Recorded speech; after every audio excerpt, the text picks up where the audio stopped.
आज आपण बघणार आहोत शेपूचं खूपच युनिक आणि सोलापूर आणि बिजापूरमध्ये जास्ती प्रमाणात बनवलं जाणारं शेपूचं रेसिपी. तर खूपच युनिक आहे, कमी इन्ग्रेडियंट्समध्ये आणि कमी टाईममध्ये बनवण्याचं एक सोपी पद्धत आणि शेपू न खाणारे सुद्धा शेपू खातील इतकं छान रेसिपी आज आपण इथं बनवणार आहोत.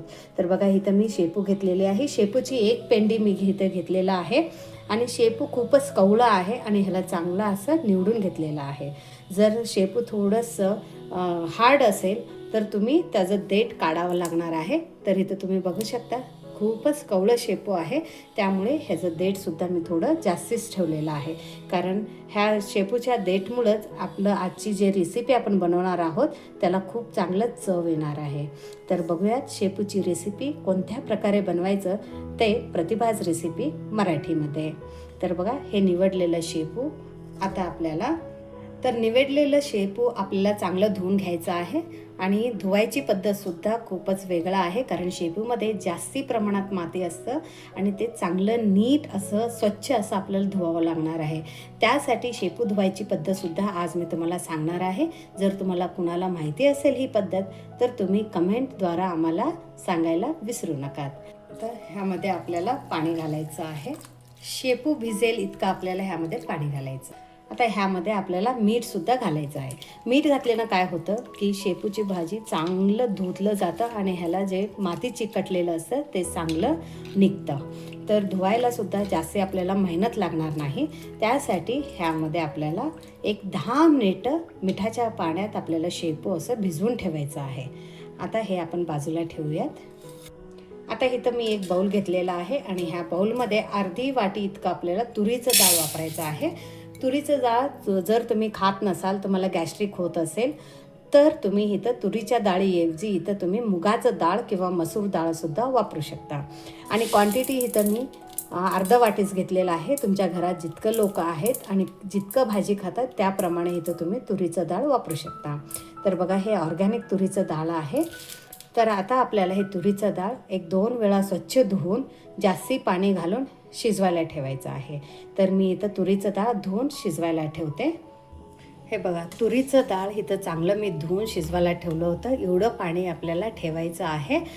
डाळ आपल्याला फक्त एक 80 ते 85% आपल्याला इथं शिजून घ्यायचं आहे. डाळ शिजल्यावर मी तुम्हाला सांगते की कसं आपल्याला डाळ शिजवायचं आहे. तर आता बघा, हे अजून थोडा वेळ मीडियम फ्लेमवरती आपण शिजवायला ठेवूयात. हे डाळ शिजेपर्यंत पुढं काय करायचं ते बघूयात. हे जे आपण भिजवत ठेवलं होतं ना शेपू, ह्याला चांगलं एक 2-3 वेळा धुवून घेऊयात. हे बघा, मी तुम्हाला काढून दाखवते.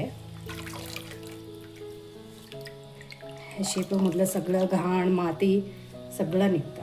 हे बघा, खाली सगळं माती थांबलेलं असतं.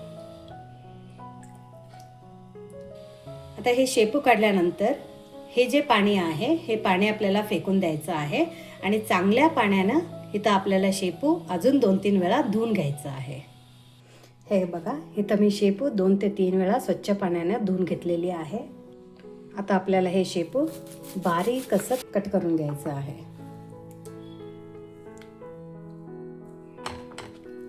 जितकं बारीक होईल तितकं बारीक आपल्याला इथं शेपू कापून घ्यायचं आहे.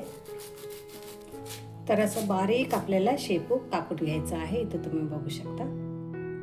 आता सध्याला आपण हे शेपू बाजूला ठेवूयात आणि आपलं तुरीचं डाळ कुठवर शिजलंय ते बघूयात. इथे बघा, आपलं तुरीचं डाळ चांगलं शिजलेलं आहे. मी म्हणलं त्याप्रमाणे 80 ते 85% आपल्याला इथं तुरीचं डाळ शिजवून घ्यायचं होतं. इथं तुम्ही बघू शकता, मी कट करून दाखवलेली आहे. तुम्ही खूपच सॉफ्ट शिजवला तर काय होतं की शेपूच्या भाजीमध्ये हे मिसळून अजून सॉफ्ट होतं. त्यासाठी आपल्याला इथं 80 ते 85% इतकंच आपल्याला तुरीचं डाळ शिजवायचं आहे. हे बघा, असं इझिली कट होतं आणि आतमध्ये असं पांढरं पांढरं नाही दिसणार तुम्ही असं केल्यानंतर. तर चांगलं हे शिजलेलं आहे, परफेक्ट शिजलेलं आहे. तर आता आपल्याला ह्या तुरीचं डाळीमधलं पाणी काढून घ्यायचं आहे आणि फक्त तुरीचं डाळ आपल्याला एका बाउलमध्ये काढून घ्यायचं आहे. आता एका कढाईमध्ये 2 चमचा इतकं मी शेंगदाण्याचं तेल घालते. इथं मी लाकडी घाण्याचं शेंगदाण्याचं तेल वापरलेली आहे. तेल गरम झाल्यानंतर आपल्याला इथं शेपूची चिरून घेतलेली भाजी घालायची आहे.